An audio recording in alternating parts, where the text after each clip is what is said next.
हाँ भैया, क्या हाल है? ठीक हो? अच्छा, इस वक्त जो है वो मुल्क में बहुत सारे मसाइल और भी हैं, लेकिन एक मसला जो वाक़ईतन एक मसला है उसको हमने मज़ाक बनाया हुआ है।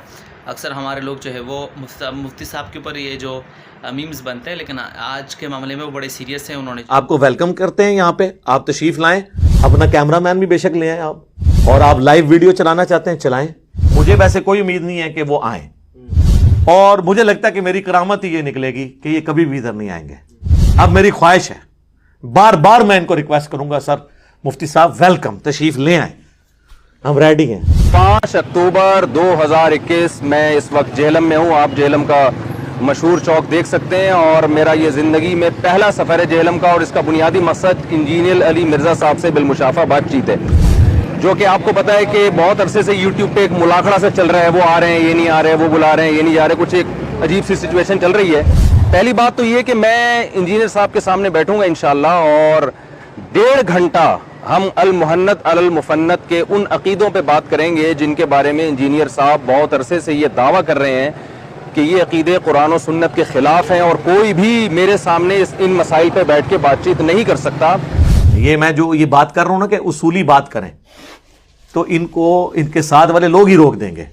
बड़े बड़े देवबंदी उलमा यहाँ पे आते हैं, और वो जो इनकी आपस में डिस्कशंस होती हैं ना बड़ों की, पंजाब के जो देवबंदी उलमा हैं, वो कहते हैं वो भुला जाए उधर को ना जाना, ठीक है ना जी। जब मर्जी ले आए आप, जिस दिन ये वीडियो अपलोड हो उससे अगले दिन ही बेशक टिकट कटाएं, आप राब्ता करें हमारी एकेडमी के अंदर। तो मैं इंजीनियर साहब को ये पैगाम देना चाहता हूं कि मैं जेहलम आ चुका हूं। इन अकायद पर, जो 3 अकायद आपने हाईलाइट किए, इन 3 अकायद पर आपसे इंशाल्लाह मैं 1.5 घंटा बातचीत करूंगा, और फिर इंशाल्लाह 1.5 घंटा हम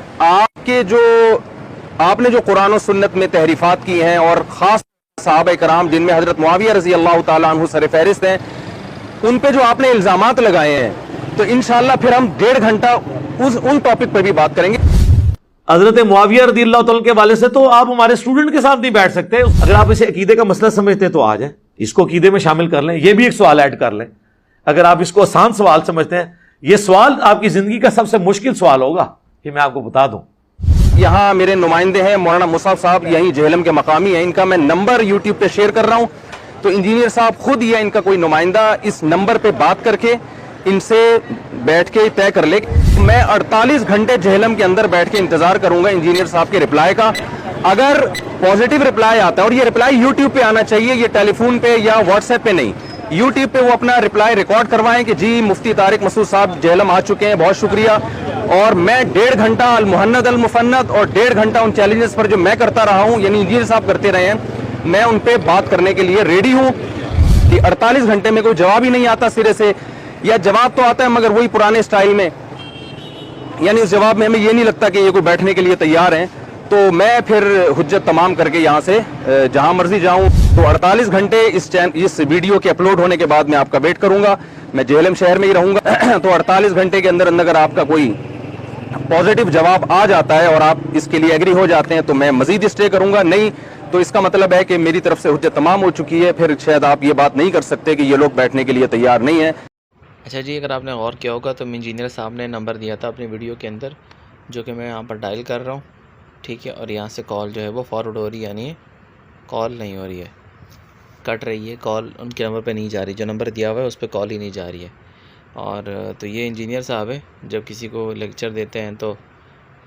अब दूसरी बात ये कि जब आप इस नंबर को सेव करें, इसको व्हाट्सअप के ऊपर मैसेज करें, तो मैंने उनको मैसेज किया कि सर जी मैं आपको बड़ा फ़ैन हूँ, मैंने आपको जो है वो लेक्चर सुनता हूँ, ये वो करके ना।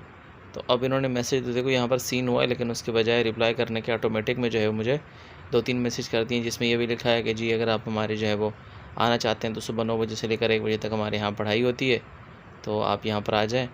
और उसके नीचे उन्होंने जो एक और मैसेज कर दिया कि करबला के ऊपर जो है ना एक हॉट टॉपिक है, उसके ऊपर इसने कोई रिसर्च पेपर लिखा है। तो अपने पढ़ाई में तो जो कुछ किया वहाँ तो रिसर्च पेपर लिखने से रहा है, यहाँ रिसर्च पेपर लिखा है, ठीक है। और वो किसी भी, हालांकि इंजीनियर साहब को पता होना चाहिए जब हम रिसर्च पेपर लिखते हैं तो हम बहुत सारे प्रोफेसर से उसको वेरीफाई करवाते हैं, लेकिन ये एक ऐसे इंजीनियर है जो ना अपना रिसर्च पेपर वेरीफाई करवाना चाहते हैं और ना अपने रिसर्च पेपर को कहीं पर जो है ना डिबेट के लिए पेश करना चाहते हैं। हालांकि रिसर्च पेपर जब भी होता है तो उसके लिए जो है वो उस पर डिबेट होती है, उसको जो है वो क्रिटिकल एनालिसिस होता है। अगर प्रोफेसर उसको एक्सेप्ट करें, उसको कबूल करें कि अप्रूव करें, तब जाके वो पब्लिश होते हैं। लेकिन ये ऐसे इंजीनियर जिनका रिसर्च पेपर पब्लिश हुआ है लेकिन किसी से इन्होंने उसको जो है वो वेरीफाई नहीं कराया, और वो किसी के साथ बात करने को तैयार भी नहीं अपने रिसर्च पेपर के ऊपर, बल्कि सादा लोग आवामों को जो है ना 300-300 रुपये का वो सेल आउट कर रहे हैं।